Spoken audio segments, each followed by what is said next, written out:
नमस्कार बच्चों, मैं नेहा सेन नव भारती परिवार में एक बार फिर आपका हार्दिक स्वागत करती हूँ और ले चलती हूँ आपको कक्षा 10 सीबीएसई की पाठ्य पुस्तक स्पर्श 2 की ओर, जिसमें हम पढ़ रहे हैं मीराबाई के पदों को।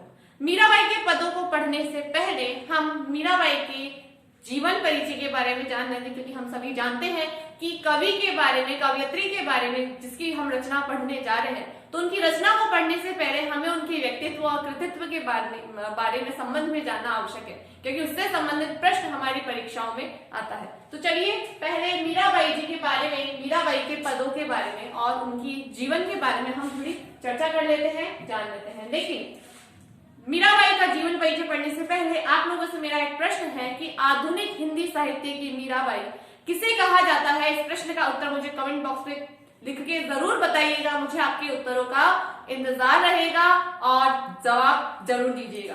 चलिए बढ़ते हैं मीराबाई के जीवन परिचय की ओर। मीराबाई का जन्म सन 1498 में मेरठ नामक जो रियासत थी उस समय पर राजस्थान में, वहां हुआ था। कब हुआ था? सन 1498 में। इनके जो पिता थे वो रतन सिंह राठौड़ थे और माता वीर कुमारी थी। ठीक है, इनके दादा राव दूधा जी थे। माता पिता का निधन बचपन में ही हो जाने के कारण मीराबाई का पालन पोषण उनके दादा के द्वारा किया जाता है। बचपन में ही मीराबाई के मन में कृष्ण भक्ति का जो उसने विरासत में मिली थी, भगवान कृष्ण की भक्ति। उनके दादा जो थे वो भी कृष्ण भक्त थे और उनकी जो माँ थी वो भी कृष्ण भक्ति। होते हैं कि बचपन में कोई बारात आती है, बच्चों को बहुत शौक होता है उन सब चीजों का, तो बचपन में कोई बारात आती है जिसे देखने के लिए लोग छतों पर चढ़ जाते हैं। उसी समय मीराबाई भी अपनी माँ के साथ में छत पर जाती है, दूल्हे को देखती है।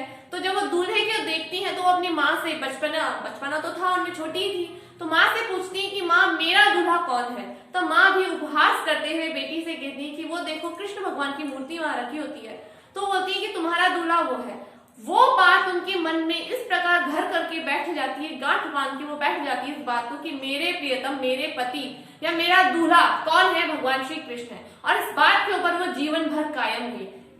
अपने पति की मृत्यु हो जाने के बाद भी, भोजराज जो उनके पति थे, उनकी मृत्यु हो जाने के बाद भी उन्होंने श्रृंगार नहीं त्यागा और उन्हें जबरदस्ती सती किया जा रहा था अपने पति के साथ में। अपने पति की मृत्यु के बाद में जब उन्हें सती किया जा रहा था तो उन्होंने उसका विरोध किया और उन्होंने सती होने से अपने आप को बचा लिया। वो सती नहीं हुई थी अपने पति के साथ में और उन्होंने राज परिवार को छोड़ करके वृंदावन है, गोकुल है, मथुरा है, द्वारका है, वहां जाकर के अपना अंत समय बिताया था। जीवन का बाकी समय जो था उन्होंने संत कीर्तन में और भगवान श्री कृष्ण की भक्ति में व्यतीत किया था, ऐसा कहा जाता है।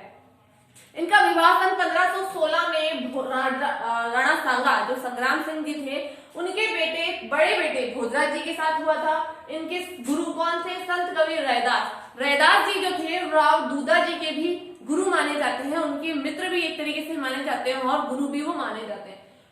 मीरा की भक्ति कांता, माधुर्य, दाम्पत्य भाव की भक्ति की जाती है। मैं आपको पहले भी बता चुकी हूँ कि भक्ति जो होती है वो 3 प्रकार की होती है। कौन कौन सी? देखिए, पहली तो दाम्पत्य भाव, ये हो गया माधुर्य भाव। दूसरा होता है दास्य भाव की भक्ति। कौन सी भक्ति? दास्य भाव की भक्ति। और तीसरी होती है सखा भाव की भक्ति या सख्य भाव की भक्ति भी कहा जाता है। ये होती क्या है? देखिए, दाम्पत्य या माधुर्य भाव की वो भक्ति वो होती है जब ईश्वर को अपना प्रियतम मानकर, अपना पति मानकर के उनकी भक्ति की जाती है, सेवा की जाती है, तो वो माधुर्य भाव की भक्ति कहलाती है, जो मीराबाई ने कृष्ण भगवान के प्रति की थी या अक्क महादेवी ने भगवान भोले शंकर के प्रति की थी। ठीक है। दासी भाव की भक्ति जो होती है वो कहलाती है जहां ईश्वर को अपना स्वामी मान करके और स्वयं को सेवक मान करके जब उनकी भक्ति की जाती है तो वो दास्य भाव की भक्ति कहलाती है, जैसे तुलसीदास जी ने भगवान श्री राम और हनुमान जी की थी। और सख्य भाव की भक्ति वो कहलाती है जहां पर ईश्वर को अपना सखा मान करके, दोस्त, फ्रेंड मान करके उनकी भक्ति की जाती है, तो वो सख्य भाव की भक्ति कहलाती है, जैसी सूरदास जी ने की थी। किसके प्रति की थी? भगवान श्री कृष्ण के प्रति की थी। ठीक है। और इनका निधन सन 1560 ईस्वी में द्वारका में हुआ था। ठीक है, आगे बढ़ते हैं।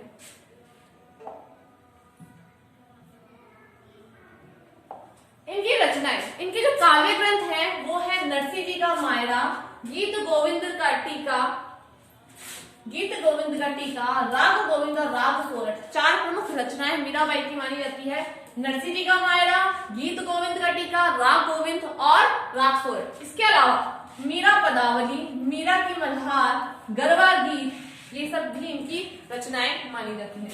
उपनाम है इनके की भक्ति के तपोवन की शकुंतला इन्हें कहा जाता था, और राजस्थान के मरुस्थल की मंदाकिनी भी इसे कहा जाता है। मंदाकिनी गंगा नदी का पर्यायवाची शब्द है, तो मरुस्थल की गंगा मंदाकिनी किसे कहा जाता है, मीराबाई को भी कहा जाता है। इनकी जो काव्य की भाषा थी वो राजस्थान मिश्रित ब्रज भाषा थी, राजस्थान मिश्रित ब्रज भाषा थी, और कहीं कहीं पर गुजराती भाषा का समावेश भी इनके काव्य के अंदर मिलता है।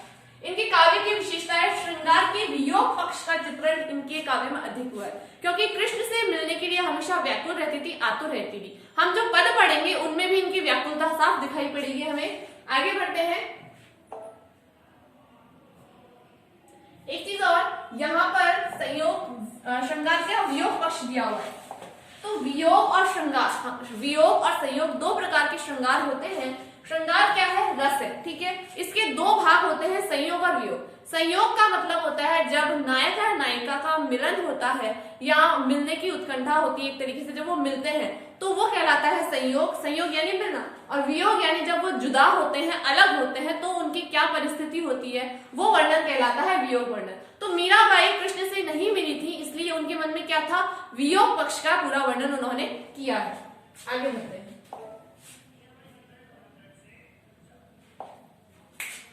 काव्य पदों की विशेषता, प्रसाद एवं माधुर्य गुण की प्रचुरता है।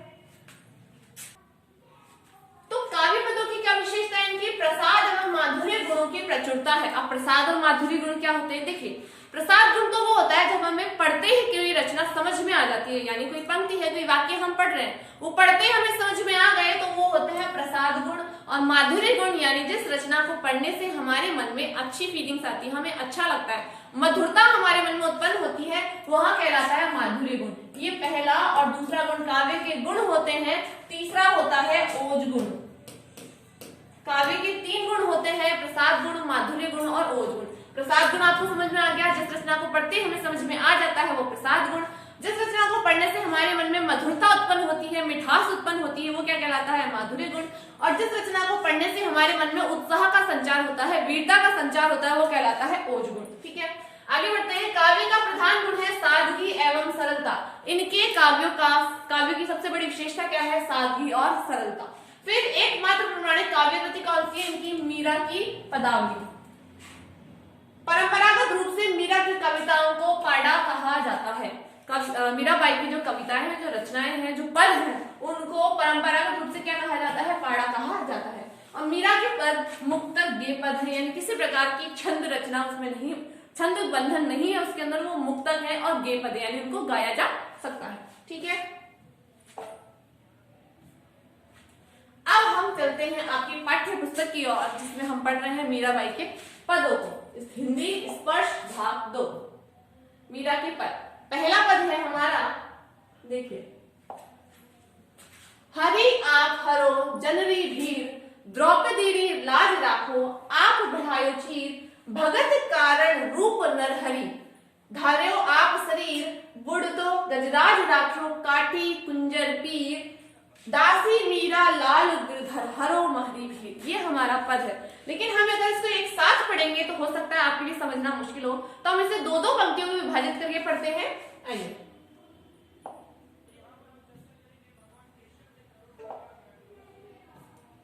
पहली 2 पंक्तियां है कि हरि आप हरो जनरी भीर, द्रौपदी री राज राखी आप बढ़ायो चीर। इन 2 पंक्तियों का पहले शब्दार्थ देख लीजिए। हरि अर्थात श्री कृष्ण को हरि कहा है, जन अर्थात भक्त, भीर अर्थात दुख या दर्द होना, दुख दर्द क्या कहलाता है, भीर यानी पीड़ा, लाज यानी इज्जत अर्थात शर्म, ठीक है, चीर अर्थात साड़ी या कपड़ा, वस्त्र जो होता है इसे चीर कहा जाता है। तो यहाँ मीराबाई ये कह रही है कि हे हरि, हे श्री कृष्ण, आप अपने भक्तों की लाज रखने वाले हो, अपने भक्तों की पीड़ा को हरने वाले हो, उनके दुख और दर्द को कम करने वाले हो। जैसे उदाहरण दिया है उन्होंने द्रौपदी री राज राखी। आप जानते हैं जब पांडव कौरवों से जुआ जो एक चौपड़ वो खेलते हैं, उस खेल में जब वो हार जाते हैं तो वो द्रौपदी को दांव पर लगाते हैं और उस दांव में वो हार जाते हैं द्रौपदी को। तो द्रौपदी का भरी सभा में चीर हरण किया जाता है। उस समय द्रौपदी भगवान श्री कृष्ण को याद करती है, उनका स्मरण करती है और श्री कृष्ण वहां भाई का कर्तव्य निभाते हुए उनका चीर बढ़ाते हैं, जिसे खींचते खींचते दुर्योधन पस्त हो जाते हैं, त्रस्त हो जाते हैं, थक जाते हैं, लेकिन उनका चीर खत्म नहीं होता है, समाप्त नहीं होता है, कोई ओढ़ नहीं आता उस चीर का। तो वहां यही कह रही है कि आपने द्रौपदी की लाज रखी, उसके वस्त्र को कम नहीं होने दिया, और ऐसे ही आपने उसके चीर को, उसके वस्त्र को बढ़ाया। ठीक है, आगे क्या कहती है देखिए, अगला उदाहरण उन्होंने दिया है कि भगत कारण रूप नरहरि धार्यो, भगत कारण रूप नरहरि धर्यो आप शरीर, बूढ़ तो गजराज राख्यो काटे कुंजर पीर। अब इसमें क्या कह रहे हैं, देखो नरहरि का मतलब नरसिंह का अवतार जो भगवान श्री हरि विष्णु ने धारण किया था, कृष्ण ने धारण किया था, उस अवतार की बात यहाँ हो रही है। शरीर अर्थात शरीर, गजराज अर्थात हाथियों के राजा ऐरावत जो इंद्र की सवारी भी माने जाते हैं, कुंजर अर्थात हाथी, काटे अर्थात मारना, उसको मुक्ति देना, छुटकारा देना। ठीक है, तो यहाँ पर कह रहे हैं कि आपने अपने भगत की रक्षा करने के लिए, अब यहाँ पर भगत कौन है, प्रहलाद के बारे में आपने सुना होगा, जो कि हिरण्यकश्यप का बेटा था, जो कि श्री हरि का भक्त था और ओम नमो भगवते वासुदेवाय का जाप हमेशा करता रहता था। तो उसके लिए, उसकी लाज बचाने के लिए, उसकी जीवन की रक्षा के लिए आपने नरसिंह का रूप धारण किया था, नरहरि का रूप आपने धारण किया था, और उसके दुश्मन को, उसका जो पिता था उसको मृत्यु के घाट उतारा था, उसको मुक्ति दी थी। ऐसे ही आपने डूबते हुए गजराज को, डूबते हुए, बूढ़तो यानी डूबते हुए गजराज की लाज बचाई थी, उसको भी आपने मगरमच्छ के मुंह में जाने से बचाया था, और आपने उसकी पीड़ाओं को हरण किया था, उसकी सब बाधाओं का आपने निवारण किया था। ये इन्होंने 3 उदाहरण दिए यहाँ, आगे देखिए, दासी मीरा लाल गिरधर हरो मारी भीर। अब यहाँ पर क्या कह रही है कि लाल गिरधर अर्थात श्री कृष्ण,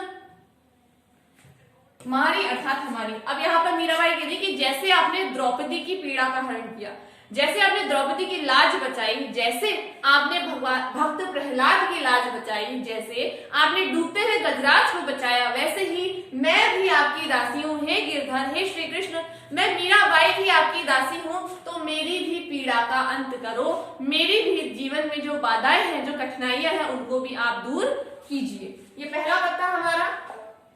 चलते हैं दूसरे पद की ओर और जानते हैं दूसरे पद में क्या है।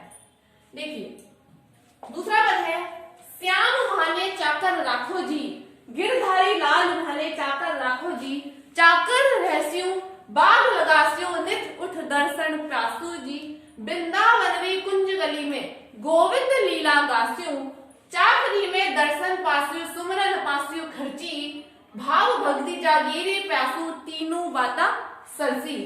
आगे भी है, ये थोड़ा बड़ा है, इसे भी हम 2-2 पंक्तियों में भक्त करके पढ़ेंगे। इसी में है ये पद भी कि मोर मुकुट पीतांबर सोवे गल वैजंती माला, वृंदावन में धेनु चरावे मोहन मुरली वाला, ऊंचा ऊंचा महल बनावे बिच बिच राखू बारी, सावर यारा दर्शन पासो पहल कुसुम्बी साड़ी, आधी रात प्रभु दर्शन दीजियो जमुना जीरे तीरा, मीरा राप्रभु गिरधर नागर हिवड़ो घड़ो घड़ो अधीरा। देखते हैं इसकी व्याख्या हम। देखिए यहाँ पर मीराबाई जो है वो कृष्ण मिलन में इतनी उत्कंठ है, इतनी व्याकुल है वो, कि वो कोई भी अवसर नहीं छोड़ना चाहती है कृष्ण के पास रहने से। यानी वो ये चाहती है कि मैं हर समय भगवान श्री कृष्ण के पास ही रहूं, उनका सानिध्य पाने का कोई भी अवसर उनसे छूट ना जाए। तो इसलिए वो क्या कह रही है, श्याम माने चाकर राखो जी, ठीक है, गिरधारी लाला माने चाकर राखो जी। अब इसका शब्दार्थ देखिए, श्याम अर्थात कृष्ण, श्याम अर्थात श्री कृष्ण, चाकर अर्थात नौकर, और माने यानी मुझे। यहाँ पर ये प्रार्थना कर रही है कृष्ण से कि हे कृष्ण, हे गिरधारी लाल, मुझे अपना नौकर रख लीजिए, अपना सेवक रख लीजिए। गिरधारी लाल माने चाकर राखो जी। फिर प्रार्थना कर रही कि हे गिरधारी, हे गिरी को धारण करने वाले, क्योंकि उन्होंने गोवर्धन पर्वत को धारण किया था इसलिए इन्हें गिरधारी कहा जाता है। तो हे गिरधारी लाल, मुझे अपना नौकर रख लीजिए, अपना सेवक रख लीजिए। अब ये सेवक बनकर के क्या क्या चीजें प्राप्त करेंगी उनसे देखिए। ये कह रही है कि चाकर रहस्यु बाग लगासु नित उठ दर्शन पासु जी, वृंदावनरी कुंज गली में गोविंद लीला गासु जी। अब ये क्या कह रही है देखिए, पहले शब्दार्थ देख लीजिए। रहस्यु यानी रहकर, नित अर्थात हमेशा, दर्शन अर्थात दर्शन, वृंदावन अर्थात वृंदावन, और कुंज अर्थात सकरी। क्या कह रही है यहाँ पर मीराबाई देखिए कि चाकर रह करके यानी सेवक रह करके मैं बाग लगाऊंगी, और हर सुबह उठ करके मैं भगवान श्री कृष्ण के दर्शन प्राप्त कर पाऊं। क्यों? क्योंकि भगवान डेली घूमने आएंगे, और घूमने आएंगे दर्शन प्राप्त होगा। इसके अलावा वृंदावन कुंज गली में, इसके अलावा वृंदावन की सकरी गलियों के अंदर, अगर आप कभी वृंदावन गए हैं तो आपने देखा होगा वहां पर बहुत सकरी गलियां हैं, पतली पतली गलियां हैं, छोटी छोटी गलियां हैं। तो उन गलियों के अंदर मैं गोविंद भगवान की लीला का गायन करूंगी। मैं भगवान श्री कृष्ण की सेविका बनकर के, उनकी नौकर बनकर के क्या करूंगी, बाग लगाऊंगी। और बागों में जब भगवान श्री कृष्ण घूमने आएंगे, जब वो टहलने आएंगे तो मैं उनके प्रतिदिन दर्शन पाऊंगी। और वृंदावन की सकड़ी गलियों के अंदर, वृंदावन की गलियों में, कुंजों में मैं उनकी लीला का गायन करूंगी, उनकी लीलाओं का बखान करूंगी। आगे देखते हैं। आगे है चाकरी में दर्शन पासु, सुमरन पासु खर्ची, भाव भक्ति जागीरी पासु, तीनों बातें सरसी।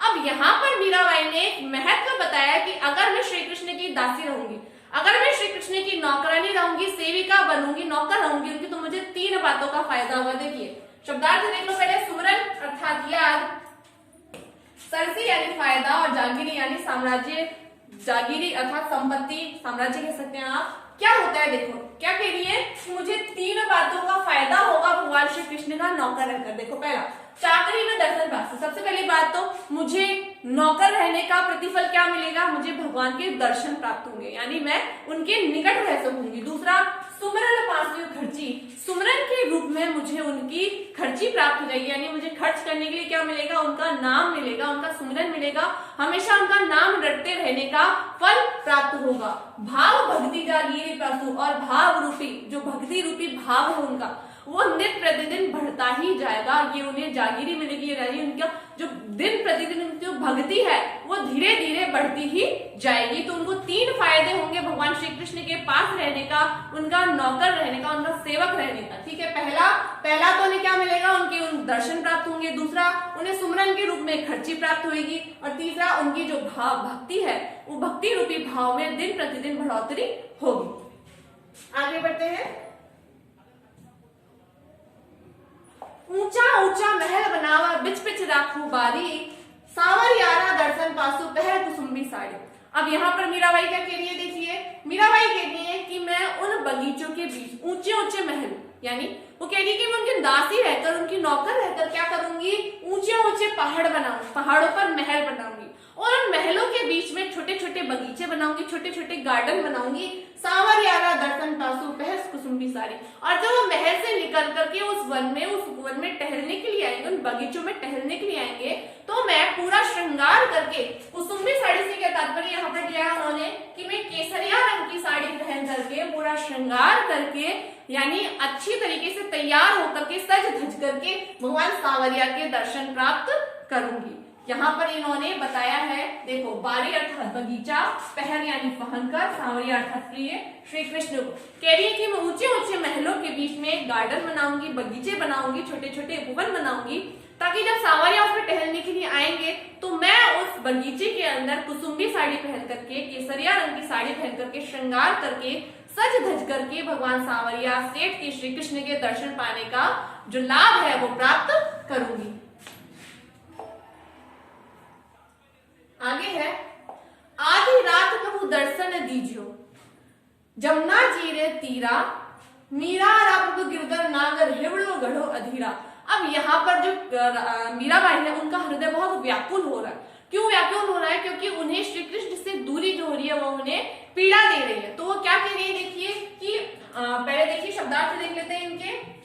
तीरा अर्थात किनारे, हिवड़ो अर्थात हृदय, घड़ो अर्थात बहुत, और अधीरा यानी व्याकुल होना, अधीर होना अर्थात व्याकुल होना। क्या कह रही है कि हे प्रभु आधी रात हम मुझको दर्शन देना। क्यों दर्शन देना, हिवड़ो घड़ो अधीरा, कि मेरा जो हृदय है बहुत व्याकुल हो रहा है। क्यों हो रहा है कि हे प्रभु आपके दर्शन के लिए मेरा मन बहुत पीड़ित हो रहा है, बहुत व्याकुल हो रहा है, इसलिए आप मुझे आधी रात को दर्शन देना।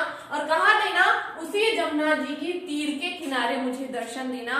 हे प्रभु गिरधर गोपाल, हे प्रभु गिरधर नागर, मेरा हृदय बहुत व्याकुल हो रहा है। आधी रात के समय की बात है, तो यहाँ पर मीराबाई कह रही है कि हे प्रभु आधी रात के समय आप मुझे जमुना जी के किनारे दर्शन देना और मेरी इस व्याकुलता को, मेरी इस पीड़ा को खत्म करना, समाप्त करना। कैसा लगा आपको हमारा वीडियो कमेंट करके जरूर बताइएगा। और हाँ, प्रश्न का उत्तर देना मत भूलिएगा कि आधुनिक युग की मीराबाई किसे कहा जाता है। मुझे आपके उत्तरों का इंतजार रहेगा। फिर मिलेंगे नेक्स्ट वीडियो में नेक्स्ट टॉपिक के साथ। तब तक के लिए नमस्कार।